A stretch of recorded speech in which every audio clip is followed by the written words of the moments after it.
Mari kita membaca Yohanes pasal ketiga. Yohanes pasal ketiga, kita membaca dari ayat 3 sampai 8. Yesus menjawab katanya, "Aku berkata kepadamu, sesungguhnya jika seorang tidak dilahirkan kembali, ia tidak dapat melihat kerajaan Allah." Kata Nikodemus kepadanya, "Bagaimanakah mungkin seorang dilahirkan kalau ia sudah tua? Dapatkah ia masuk kembali ke dalam rahim ibunya dan dilahirkan lagi?" Jawab Yesus, "Aku berkata kepadamu, sesungguhnya jika seorang tidak dilahirkan dari air dan roh, ia tidak dapat masuk ke dalam kerajaan Allah. Apa yang dilahirkan dari daging adalah daging, dan apa yang dilahirkan dari roh adalah roh. Janganlah kamu heran, karena aku berkata kepadamu, kamu harus dilahirkan kembali. Angin bertiup kemana ia mau, dan engkau mendengar bunyinya, tetapi engkau tidak tahu dari mana ia datang dan kemana dia pergi. Demikianlah juga halnya dengan tiap-tiap orang yang lahir dari roh." Sampai di sini. Saudara-saudara sekalian, kita sudah bicara tentang Nikodemus yang tua, begitu merendahkan diri, begitu aus dan rela mencari seorang yang lebih muda dari dia. Ini adalah hal yang tidak terlalu biasa, yang tidak sering terjadi, baik di kebudayaan timur maupun barat. Orang tua memanggil seorang muda yang umurnya mungkin cuma separuh dari dia. Katakanlah Yesus umur 30, Nikodemus umur 60, 70, dan dia memanggil guru. Memanggil Yesus yang muda itu guru. Kami mengetahui engkau disertai oleh Tuhan Allah. Yesus tidak menjawab langsung. Yesus juga tidak digeret menurut apa yang dia mau. Yesus always keep the stand of initiative and active speaker. Dia membicarakan apa yang dia mau bicarakan. Dia tidak digoncangkan daripada arah atau daripada godaan yang mana. Apa yang dikatakan oleh Nikodemus, Yesus tidak jawab secara melawan. Kalau Yesus mau menyerang kembali, habislah semua perkataan dia. Kami tahu engkau disertai Allah, maka engkau bisa melakukan mujizat. Kalau tidak disertai Allah, tidak ada seorang bisa melakukan mujizat seperti apa yang kau kerjakan. Yesus kalau mau menjawab, kalau demikian, ia mengaku selama 1500 tahun menyelidiki Taurat Musa, akhirnya gagal. Karena engkau hari ini confess, engkau tidak ada disertai oleh Tuhan Allah. Engkau mengaku apa yang ada padaku tidak ada padamu. Lalu kamu belajar apa? Bangsa Allah kah? Engkau satu bangsa dipilih oleh Allah, dan Allah tidak menyertai kamu, sehingga kamu tidak bisa melakukan mujizat seperti apa yang saya lakukan. Apakah keberhasilanmu?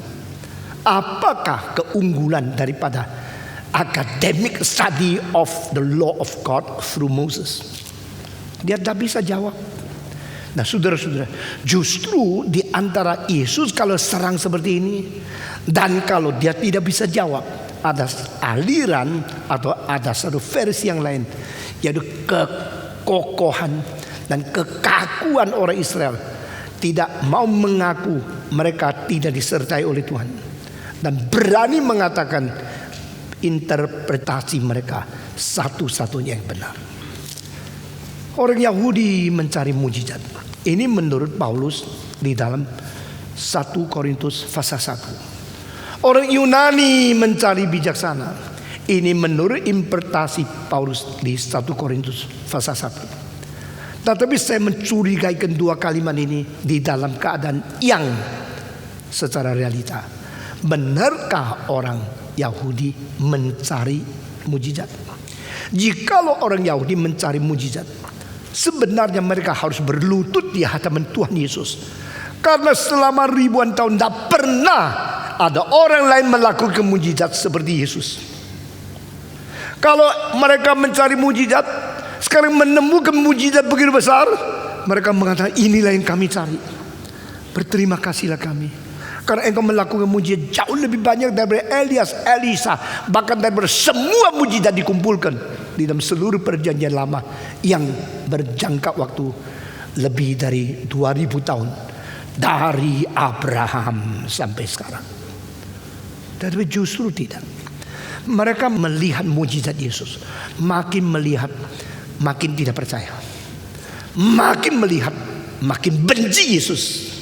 Makin melihat mujizat Yesus makin lama makin besar, kuasanya makin hebat, makin ambil keputusan bunuh dia di atas kayu salib. Ini bangsa yang kaku, bangsa yang kolot, bangsa yang biadab, bangsa yang sangat kurang ajar. Kenapa? Karena pikiran mereka terkurung di dalam limitasi yang tak mungkin berubah, yaitu you are not God, you are only a man. So what can be done by a man must not be considered as a sign of God. Nah, di sini kuncinya. Kamu tidak mungkin Allah. Coba pikirkan, dari Galilea bisakah menghasilkan nabi? Nabi tak pernah satu itu berasal dari Galilea. Engkau dari Nazaret. Nazaret bisa menghasilkan apa? Seperti orang mengatakan, lulusan mana? Daripada universitas terkenal. Engkau masih bisa dipandang sedikit. Tetapi Yesus dari Nazaret, Yesus orang Galilea, sudah tak usah bicara. Hanya dengan kalimat Galilea atau Nazaret sudah cukup berhenti debat. Ini orang biasa dari pada kampung yang kecil yang bisa dihasilkan di Galilea ikan, bukan nabi. Kalau nabi pasti dari Yerusalem. Tetapi Tuhan Yesus mempunyai pikiran terbalik. Yerusalem, Yerusalem, engkau sering membunuh nabi.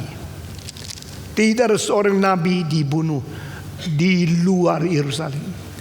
Tidak ada seorang nabi yang mengalir darah, bukan mengalirnya di Yerusalem. Orang Nazaret tidak membunuh nabi.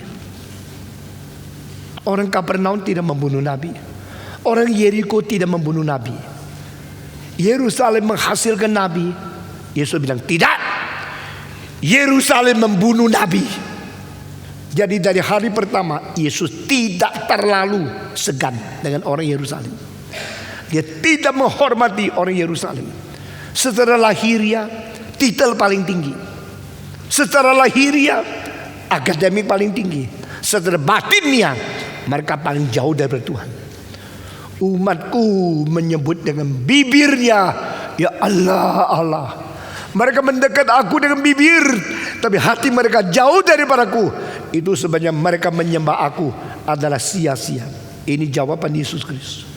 Semua kalimat dari Yesus Kristus bersifat serang, bersifat bentur, sehingga tidak mungkin orang Yerusalem akan segan kepada Yesus, dan Yesus juga tidak segan kepada mereka. Apakah benar orang Yahudi cari mujizat? Tidak. Kalau mereka cari mujizat, mesti mereka lutut, mereka salut, mereka gemetar dan minta Tuhan Yesus jangan membuang mereka. Karena baru kita tahu engkau adalah Allah yang berada di dalam dunia. Engkau adalah Allah yang menyertai manusia sebagai Immanuel. El itu Elohim. Im itu sesuatu proses. Manu itu manusia. Di dalam bahasa Ibrani, Manu itu manusia. Orang Indonesia memandang manusia dipengaruhi oleh Arab, Arab dipengaruhi oleh Ibrani. Immanuel, Allah menjadi manusia. Mereka tidak bisa terima. Mereka cuma rasa ini adalah manusia yang kurang ajar menghujat Allah. Engkau pura-pura memalsukan Allah, melakukan mujizat. Mereka tidak mengaku. Tetapi pada waktu Nikodemus berlainan daripada semua orang Farisi, dia mengaku. Saudara-saudara, orang yang baik, orang yang fair mengaku fakta. Orang yang kurang ajar melawan fakta. Orang yang buta tidak melihat fakta. Dan orang yang lebih kurang ajar memalsukan fakta. Nikodemus orang yang jujur, orang yang fair, orang yang baik, orang yang objektif. Waktu dia melihat you baik, dia mengatakan yes, you baik. Melihat you sukses, syukurlah you sukses. Melihat you unggul, berterima kasih kepada Tuhan you unggul. Banyak orang bukan demikian. Kalau you sudah gagal total, dia pura-pura kasihan. Tuhan berkati engkau ya. Saya sangat ikut menyedihkan. Saya ikut berduka cita. Hati dia bilang, puji Tuhan dia gagal. Supaya aku nonjol. Tapi kebudayaan justru mengajar manusia berpura-pura, kelihatan sopan, bertata krama. Tapi hanya Tuhan yang membongkar hati manusia yang palsu. Orang Israel melihat Yesus melakukan mujizat. Mereka tidak mengaku. Mereka tidak mengkagumi. Dan mereka tidak terima. Hanya satu, Nikodemus mengakui. Aku harus jujur. Aku tidak mau mengikut akan rekan-rekanku di kantor yang mentertawakan kamu. Mereka mengejek-ejek kamu, mempermalukan kamu. Di kantor saya mengatakan, apa itu Yesus? Orang Nazaret berani datang ke Yerusalem. Dia kan orang Galilea. Ada apa pameran palsu dengan segala munafik membuat mujizat. Dia kalau bukan Allah, dia hanya seorang manusia. Dia kalau seorang manusia bukan dari Yerusalem, dia orang kampung. Mau apa dia? Mereka mengejek, menghina, mengfitnah, mengumpat dia. Dan Nikodemus tidak ikut. Nikodemus diam-diam malam-malam datang mengatakan, saya mengakui, saya tahu. Dan dia tidak pakai saya, dia pakai kami. Istilah kami dari Nikodemus bukan orang Farisi, karena orang Farisi tidak sefaham dengan dia. Dan istilah kami keluar dari mulut Nikodemus itu siapa? Yaitu sesuatu imaginative group, satu grup yang saya bayangkan. Mestinya dunia ada semacam orang yang masih jujur, masih fair, masih memberikan pengertian secara objektif, mengaku realita yang tidak bisa dibantah. Kami tahu Tuhan menyertai engkau. Yesus tidak tertarik dengan pujian. Yesus tidak menolak fakta. Dengar dua kalimat ini. Kalau Yesus tertarik dengan pujian, dia akan melupa diri. Begitu banyak pemuda-pemudi menjadi rusak mulai daripada dipuji, terlalu senang. Saudara-saudara, jangan lupa pada waktu engkau rendah hati, sungguh-sungguh belajar. Begitu dipuji satu kali, mulai pok, kepala bengkak, lalu mulai malas, mulai lihat kaca. Boleh juga ini. Saat itu engkau mulai menjadi malaikat yang meleset, merarat, menjadi setan. Orang bagaimana memuji orang lain, kita lihat rohaninya. Orang bagaimana menerima pujian orang lain daripada dia, di situ kita melihat bagaimana dia menerima ujian rohani. Saudara-saudara, banyak pemuda rusak karena dipuji. Banyak perempuan menjadi pelacur karena dipuji cantik. Lakukan. Madonna mengatakan, when I was a young girl, I never feel I'm beautiful. Until one day, somebody told me, you're beautiful. You're really beautiful. The word "beau" very long. You're beautiful. And I start to look at the mirror. Yes, I am beautiful. Nah, saudara-saudara, baik dan tidak sadar baik itu masih bisa rendah hati. Cantik dan terlalu sadar dia cantik, boleh rusak. Hal seperti gini ada banyak orang memberitahu kepada kamu. Saya harus beritahu kepada kamu. Pujian itu ujian. Pujian kelebihan itu menjadikan kamu setan. Pujian kekurangan bikin engkau minder. Pujian yang tepat seperti apa sepatutnya engkau dipuji, itu adalah encouragement yang terbesar. Jangan pelit mengatakan orang baik. Jangan over mengatakan orang tidak baik. Engkau baik sekali. Jangan terlalu senang kalau dipuji, dan jangan minder kalau tidak dipuji.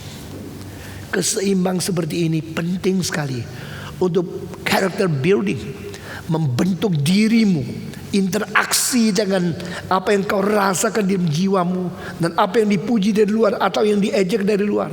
Engkau harus seimbang sehingga engkau tidak dipakai dan tidak dirugikan dalam siasat setan. Saudara-saudara, Yesus tidak mendengar pujian lalu goncang. Yesus sudah juga tidak berterima kasih karena dia dimengerti. Yesus tidak tolak kalau pujian itu memang berdasarkan fairness dan jujur. Tetapi Yesus mengatakan, dengan sesungguh-sungguh aku berkata kepadamu, kamu kalau tidak dilahir kembali, tidak melihat kerajaan Allah. Di sini yang diperhatikan ada kerajaan Allah. Di sini diperhatikan adalah visi melihat kerajaan Allah. Saudara-saudara, pendeta-pendeta menjadi sukses karena dia terus melihat kerajaan Allah. Pendeta-pendeta menjadi gagah karena terus melihat kerajaan diri. Jikalau asisten pendeta saya semua memikirkan saya di sini, saya di situ, saya bikin kerajaan sendiri, dia mulai rusak. Tapi kalau dia bagaimana mengerjakan pekerjaan Tuhan, pikiran adalah kerajaan Allah, kerajaan Allah, bukan wilayah, bukan kerajaanku, dia mulai sukses. Ini satu dalil yang sangat sederhana, tapi banyak orang sama sekali tidak sadar dan mereka mulai rusak. Kalau seorang berada di pusat, dia melayani baik-baik, saya lihat dia kurang kesempatan berkhotbah, kirim dia ke Pulau Flores, bikin MRI di situ. Sesudah di situ dia mulai bikin kerajaan sendiri, tidak peduli pusat. Saya tahu dia akan rusak. Kita harus melihat kerajaan Allah, kerajaan Allah, bukan my kingdom, bukan my territory, bukan my glory, bukan my power. Because the power, glory, and the kingdom belongs to you only. Di situ dia bisa terus sukses. Apakah engkau lihat kerajaan Allah? Hei Nikodemus, engkau tak bisa lihat karena engkau mempunyai studi akademik tapi tidak mempunyai pandangan rohani. Engkau mempunyai satu disiplin of learning yang bertumpuk 1500 tahun, tapi engkau tidak hidup baru. Hidup baru? Apa sih itu? To be born again. What is born again? Waktu dia mendengar kalimat itu, dari terkejut. Mana orang tua seperti gua lahirkan lagi. Oh, ini teori baru.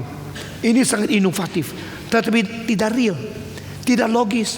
Saya orang tua suruh masuk lagi ke perut mama saya, lalu plok keluar lagi satu kali. Ngomong apa lu? Lu Yesus bisa melakukan mujizat, tapi ngomong kalimat yang dangkal sebegini, naif sebegini. How can an old man enter into his mother's womb and to be born second time? It is impossible. Yesus tidak hebat. Yesus mentekankan sekali lagi, verily, verily I tell you, if a man is not born of water and Holy Spirit, he will never enter into the kingdom of God. Saudara-saudara, dari ayat ketiga tidak bisa lihat sampai ayat 5 tidak bisa masuk. Di sini dua istilah yang berbeda sekali. Orang yang lihat tapi tidak mau masuk, sama orang yang masuk tetap tidak bisa lihat. Itu beda sekali. Orang yang sudah ada uang beli tiket masuk melihat, tapi matanya buta, ya lebih baik tidak usah beli dong. Beli tiket mahal-mahal masuknya, tidak bisa lihat, memang buta. Lalu di luar ada orang matanya bagus sekali, kantongnya kempes, dia mau lihat tapi tidak ada uang, tidak bisa masuk. Lebih baik masuk atau lebih baik lihat? Jawabnya lebih baik lihat dan masuk. Ya. Tetapi di sini Yesus mengatakan, kalau tidak diperhatikan pulang, engkau tidak bisa lihat. Kalau tidak diperhatikan pula oleh air dan Roh Kudus, tidak bisa masuk. Saya percaya begitu bicarakan dua hal ini, Nikodemus langsung mengerti apa artinya. Karena di dalam sejarah, orang yang menurunkan Taurat kepada orang Yahudi, Musa, justru adalah orang yang bisa lihat tapi tidak bisa masuk. Kemana? Kanaan. Sudah saya ceritakan kan? Musa umur 120, Tuhan berkata naik gunung. Enggak naik. Orang umur 170 naik gunung, itu siksa loh. Saya sekarang belum 70, naik ke konser hall aja sudah capek. Tadi pagi mau lihat, saya berhenti 2 kali, mengge. You naik dulu, nanti saya menyusul. Karena apa? Sudah tua. Lalu Tuhan mengatakan Musa naik loteng. Enggak, naik gunung. Umur 120 suruh naik gunung sampai top. Mau ngetop, mau ya? Ayo naik. Dia naik sampai di situ. Oke, lu mati di sini aja. Aduh, kalau gua suruh mati ya mati di bawah. Kau sudah naik baru mati. Pasti mati karena naiknya capek. Mati karena capek. Tidak, you naik. You lihat. Engkau lihat, itulah Kanaan. Itu tanah perjanjian. Di mana ada madu, di mana ada susu. Oh, ada susu ditambah madu lagi jadi susu madu. Ini susu manis. Kenikmatan luar biasa. Engkau bisa lihat, tapi engkau tidak boleh masuk. Boleh lihat, tidak boleh masuk. Nah, ini ayat 3 dan ayat 5. Yesus berkata kepada Nikodemus, if you are not born again, you will never see the kingdom of God. I very verily tell you, if you are not born of water and the Holy Spirit, will never enter into the kingdom of God. Saudara-saudara, diperanakan pula satu pengalaman yang baru. Diperanakan oleh air dan Roh Kudus memerlukan involvement of your subjective experience. To be born passive, of water active, and Holy Spirit passive again. Apakah artinya diperanakan pula oleh air dan Roh Kudus? Air melambangkan apa? Air melambangkan cuci. Air melambangkan bertobat. Bertobatlah kamu, karena kerajaan Allah sudah dekat. Mau masuk, mau menikmati, mau berbagian dalam kerajaan Allah, bertobatlah kamu. Waktu engkau bertobat, engkau aktif. Tuhan, aku mengaku dosa. Tuhan, aku minta pengampunan. Orang bertobat harus aktif. Tidak dipertobatkan, tapi bertobat sendiri. Tetapi diperanakan pula, itu bukan aktif, itu pasif. To be born again. You are born into. Saudara-saudara, istilah born, lahir, kebudayaan Tionghoa sama Inggris bertolak belakang satu dengan lain. Orang Tionghoa selalu antroposentrik. Aku melahirkan 5 anak, jadi aku sumbernya. Anak itu anaknya. Aku melahirkan 5 anak. Orang Inggris tidak berani mengatakan I give birth to 5 children. Orang Inggris ngomong apa?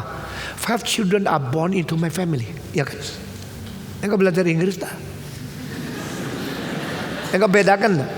Kebudayaan timur barat banyak bedanya. Kebudayaan timur kalau lihat banyak debu, sapu, sudah selesai, debunya ke sebelah. Ya kan? Sebal yang ada debu, balikkan.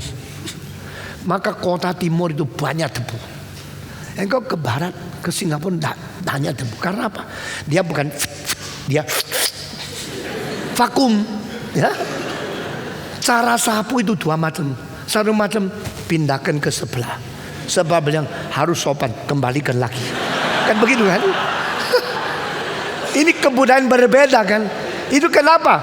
Karena pengaruh Alkitab. Kalau orang timur selesaikan, yaitu itu bukan urusan uwe. Tak kasihkan kamu saja. Ini orang di sebelah saya kurang ajar sekali. Tidak tahu ada satu anjing mati ya. Pembantunya dorong pergi kotnya saya. Sudah bau sekali. Kenapa ini? Oh, itu anjing dia mati. Dia tidak tahu mau dikuburkan atau mau diangkat kemana. Terus dia suruh pembantunya pakai bambu. Saya lihat mukanya, aku anjingnya dia. Langsung tahu itu mukanya, kok itu anjingnya dia. Terus bilang, kenapa ini anjing di sini? Dia bilang, tidak tahu anjingnya siapa. Kok menjadi anoktisme. Langsung jadi anoktisisme. Lalu saya bilang, tidak apa-apa lah. Pembantu saya tanya, gimana kan? Wow, ini bisa penyakit loh. Saya bilang, tidak apa-apa. Kita bikin satu lubang, lalu tanam anjing itu. Berkata sama dia, rest here forever, peacefully. Ya. Kita kuburkan, lalu tutup dengan tanah, lalu pasang lagi rumput, kasih tahu sama dia, anjingmu sudah dikuburkan di halaman rumahku. Nah, supaya dia seneng kan. Mungkin dia mengatakan puji Tuhan, begitu ya. Terserah. Pokoknya ribut tidak ada gunanya kok. Tetapi itulah cara Asia. I have problem, immigration kepada kamu. Semua orang timur itu pejabat kantor imigrasi. Kotor di situ. Situ bilang kita mesti sopan. Lu baik sama gua baik sama mu. Kembalikan lagi. Begitu. Orang barat bilang tidak. Buat apa dibuang sini sana sini sana. Debu sampai di situ, situ kembali sini, semua bikin kotor. Caranya apa? Vakum. Semua diambil, sudah ada di situ, sudah ada di sini. Ini adalah konsep Tuhan menanggung dosa, diterapkan ke dalam kebudayaan debu. Ngerti ya? Demikian konsep anugerah di dalam melahirkan anak. I give birth to 5 children. Aku melahirkan 5 anak. Itu aku berjasa. Aku nenek moyangmu. Semua dengar saya. Saya melahirkan kamu. Garam yang ku makan lebih banyak dan nasi yang kau telan. Jembatan yang ku lewat lebih panjang dari jalan yang kau tempuh. Tahu tidak? Tahu tidak? Tahu apa? Tahu lu papa goblok. Orang Asia, I give birth to you. Orang Barat di pengarah Alkitab, no, a child is born into my family. Jadi born into, bukan born out from me. Beda sekali loh. Saudara pikir ya, mulai hari ini jadi orang pintar ya. Kalau engkau seperti saya, pintar. Aku lumayan pintar loh. Karena apa? Karena mau mengikuti cara mengerti firman Tuhan. Itu pelan-pelan pikiran kita dibentuk. Saya banyak pikir, banyak membandingkan, banyak hal. Akhirnya Tuhan memberkati, khotbah dah habis-habis. Sudah engkau pikir baik-baik, apa bedanya pengaruh Kristen ke dalam kebudayaan ini, kebudayaan itu. Lalu engkau baru sadar, yang disebut sola gratia itu apa, soli deo gloria itu apa, yang disebut pengabdian, pengampunan itu apa. Saudara-saudara, born again, pasif. You want to be born again? Yes. You know born again is very important? Yes. So you are willing to be born again? Yes.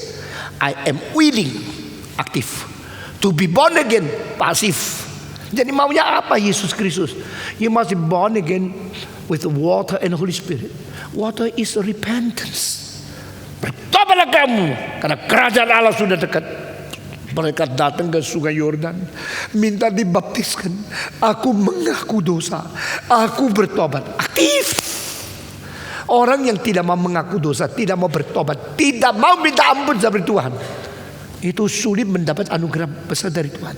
Tetapi sebenarnya sampai engkau bisa sadar dosa dan sampai engkau mau mengaku dosa, itu pun sebenarnya bukan totally aktif. Itulah akibat dari pasif.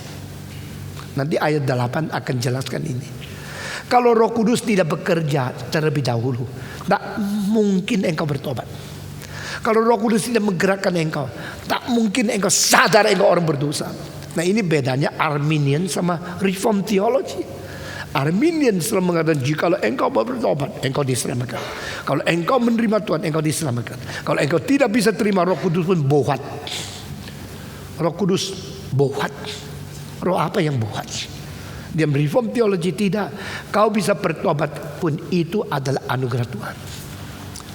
Saudara-saudara, orang yang terkurung di dalam satu rumah, luarnya terbakar. Dia tidur di dalam kamar, mimpi dia lagi main dan berenang di dalam air yang sejuk. Luarnya bakar, rumahnya sudah terbakar, tapi dia sedang mimpi enak loh, dingin. Nah, ini perasaan intern, lain dengan fakta ekstern. Lalu seorang datang di luar, ini rumah saya terbakar. Jadi bagaimana? Dia pikirkan pertama, berlian belum keluar, banyak uang belum diambil keluar. Nah, itu orang duniawi. Tapi dia pikir anak saya masih di dalam. Itu orang manusiawi. Ya. Apalagi dia belum diselamatkan. Itu orang surgawi. Begitu ya. Jadi waktu cilaka, dia tidak pikirkan dulu. Kalau ada orang yang lihat orang tabrak, terus pikir waktu cilaka mobilku ini nanti bayarnya berapa baru bisa kempesnya kembung lagi, lagi magic code kedok medik berapa, lampunya berapa. Itu orang jahat. Kalau mobil tabrak, lihat dulu yang di dalam luka berapa berat, bisa mati enggak. Jangan terpikir mobilmu. Pikir orangnya toh. Ya kan? Manusiawinya toh. Lebih penting dari materiawinya. Itu di dalam ada anak. Itu anak saya. Aduh cilaka, dia tidur di dalam. Lalu dia mengatakan, anak. Apakah dia mengatakan, ini hak asasi manusia. Dia mau keluar, tidak keluar. Loh, kok aku belum ngomong lu ketawa? Tergantung dia mau atau tidak. Jadi tugas saya apa? Menghargai hak asasi manusia. Terus saya bilang, anak, engkau sekarang hampir mati.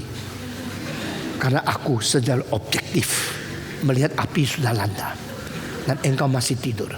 Inilah karena saya orang modern, saya menghargai hak asasi manusia. Jadi saya kasih tahu sama you ya, kalau keluar hidup, kalau terus tidur mati. Mau tidak, terserah dirimu sendiri. Bye bye. Dia pergi. Itu orang akademik, belajar semua teori betul, tapi tidak ada perasaan urgen, tidak ada simpati, tidak ada cinta untuk mendesak orang lain. Tapi orang bapak yang melihat itu anak yang dia paling sayang, dia mengatakan, anak keluar, cepat bangun, karena sudah api melanda. Airnya sejuk kok. Waktu dia teriak, dia mengganggu dia tidur kan. Lebih baik diganggu atau biarkan? Jawab. Aku nak biarkan kamu dah jawab. Lebih baik dibiarkan atau diteriak? Bangun! Papa, kamu melanggar hukum ketenangan pribadi. Hak privasi. Saya mau tidur juga bangun. Waktu itu bukan soal hak pribadi atau privasi atau tidak. Waktu itu ada mengenai hidup matinya. Jadi bangun. Waktu dia bangun, wah cilaka, api. Lalu tanya, mau keluar? Mau dong. Waktu itu baru menjadi aktif kan? Aktifnya akibat pasif. Ngerti? Kalau you tidak panggil, dia terus tidak bisa aktif. Kalau dia mau aktif, harus dibikin bangun dulu, lalu baru dia normalisasikan dia punya willingness, baru dia ambil pilih mau tidak. Orang percaya Tuhan tidak percaya tidak bisa dipaksa. Tapi sebelum dia ambil keputusan mau atau tidak mau percaya Tuhan, harus dibangunkan dulu supaya dia sudah bangun ya, dia ambil keputusan sendiri, mau keluar atau mau mati, terserah. Saudara-saudara, reform melihat aktif pasif itu 3 tahap. Tuhan secara aktif membangunkan kita, lalu memberikan kebebasan kita aktif mau reaksi atau tidak. Sesudah mau, maka dengan kuasa Tuhan yang aktif, kita yang pasif, kita diperankan pula. That is reform theology. Reform theology never teach us that God totally control everything in predestination and no human liberty, no human willingness, no human ability of choosing anything in us. Itu bukan teologi reform. Teologi reform mengatakan kita harus bertobat secara aktif. Tapi teologi melihat sedalam-dalamnya, tak mungkin kita mengambil keputusan bertobat karena kita mati dalam dosa. Orang yang mati dalam dosa mana mungkin bisa aktif mau bertobat. Itu perlu digugat dulu. To be regenerated, including the previous willingness of God to call upon us to wake up and then give you right. You can make decision of your own freedom. Di sini, irresistible grace itu mengandung pengertian Allah membangunkan orang yang mati dulu, baru memberikan kesempatan dia pilih mau tidak mau diselamatkan. Banyak gereja tidak mengerti ini, banyak pendeta tidak belajar ini, dan sebelum mengerti sudah ditabiskan jadi pendeta. Khotbah ngawur seumur hidup untuk menipu secara tidak sadar orang-orang yang tidak mengerti terlalu mendalam. Saudara-saudara sekalian, Tuhan Yesus berkata di sini, "You kalau tidak diperanakan pula, tidak bisa engkau melihat." Pasif. You kalau tidak diperanakan dengan air dan roh, tak mungkin masuk ke dalam aktif dan pasif. Jadi diombak-ambingkan seperti ini, itu di dalam seluruh akademik study daripada orang yang mempelajari law of motion within 1500 years heritage. Tidak ada. Lalu dia tanya lagi, masa ada hal begini? Sudah bandingkan, setiap kali Yesus ngomong dia bingung, ngomong lagi dia bingung. Di sini kita melihat Yesus tidak pernah berubah arah mau bicara apa sama dia, tapi dia tidak pernah mempunyai kesanggupan mengerti apa yang dibicarakan oleh Yesus. Maka saya mau tanya, akademik lebih penting atau kesadaran rohani lebih penting? Mana lebih tinggi? Kekristenan hancur karena banyak orang akademik anggap dia paling tinggi. Kekristenan gagal karena orang studi dapat teologi, dapat apa, makin besar, makin gelarnya makin tinggi, makin mati rohaninya. Saya bukan orang yang tidak suka akademik. Saya bukan orang yang melawan akademik. Saya justru diakui oleh profesor yang paling tinggi. Begitu menghargai apa yang saya kerjakan. Tetapi saya tahu hanya akademik dan menganggap studi akademik itu sudah cukup, sudah puas, itu yang mematikan kekristenan. Jadi sambil menjunjung tinggi studi akademik, sambil mengetahui ada keterbatasan di situ, perlu ada pekerjaan Roh Kudus. Sekarang kekristenan terjepit di dalam dua hal yang salah. Orang yang penting Roh Kudus, khotbah tentang Roh Kudus secara ngawur, tafsiran secara Roh Kudus secara menyeleweng. Dan orang yang studi dengan akademik merasa tidak perlu Roh Kudus. Akhirnya mereka satu persatu menghancurkan diri di dalam lingkungan kebenturan dan keterbatasan daripada sesuatu kekolotan akademik. Yesus justru sekarang berbicara kepada siapa? Nikodemus, orang yang terpelajar, profesor, guru Israel. Tapi guru Israel yang begitu akademik, justru dengar kalimat-kalimat Yesus menjadi bingung semua. Apa sih? Dilahirkan kembali. Masa bisa terjadi? Masa ada kelahiran daripada air dan Roh Kudus? Kelahiran dari air seperti apa yang dikerjakan oleh Yohanes Pembaptis. Saya datang hanya membaptiskan engkau dengan air, tapi ini tidak cukup. Dia yang datang belakang saya akan membaptiskan engkau dengan Roh Kudus. Siapa itu? Yesus.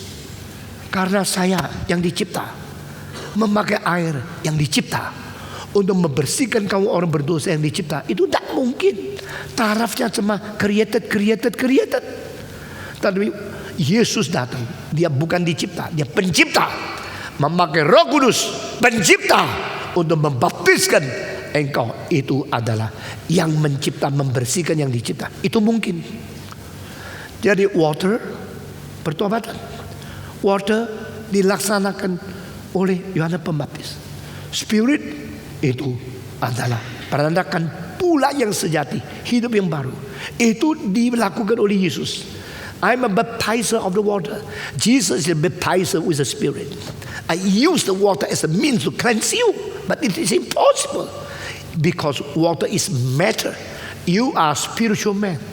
How can a created man using the created water, which is lower than man, to cleanse a created man with the spirituality which is made after, the created after the image and the likeness of God?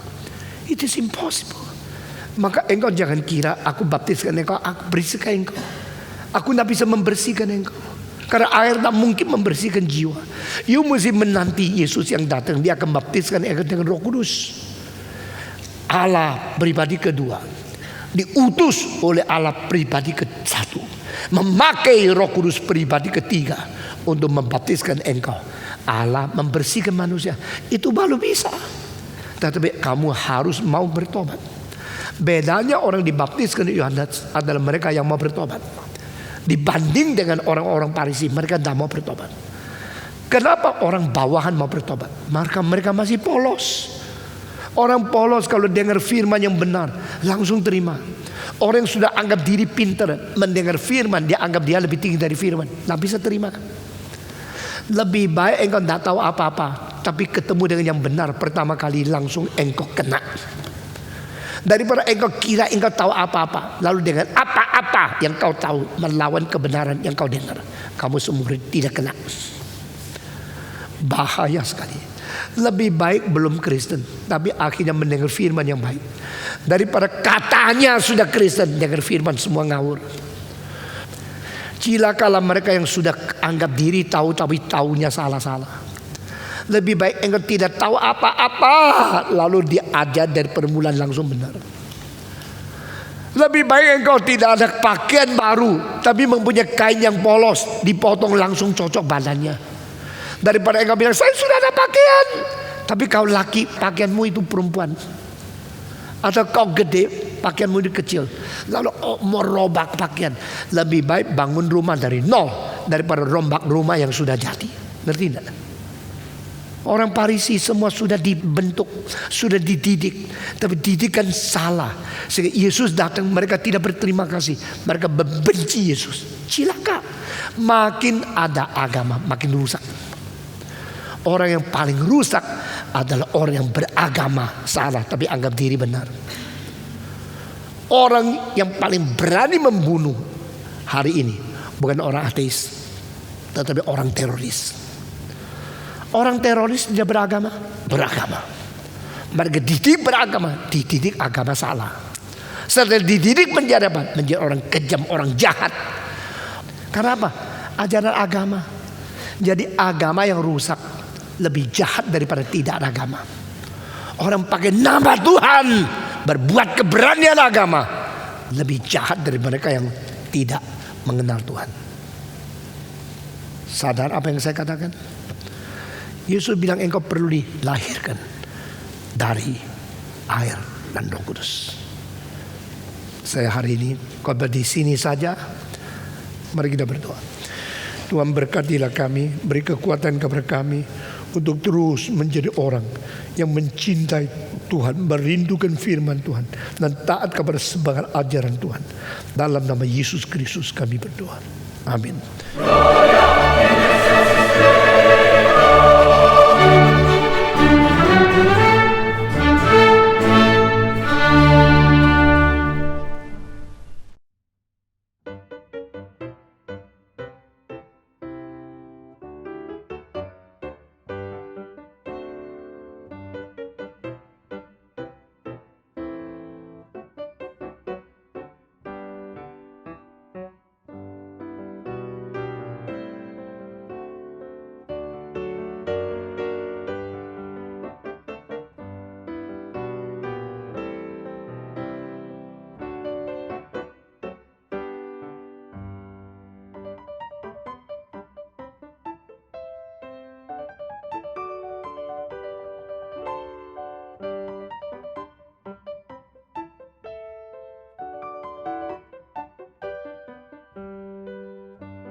Tuhan.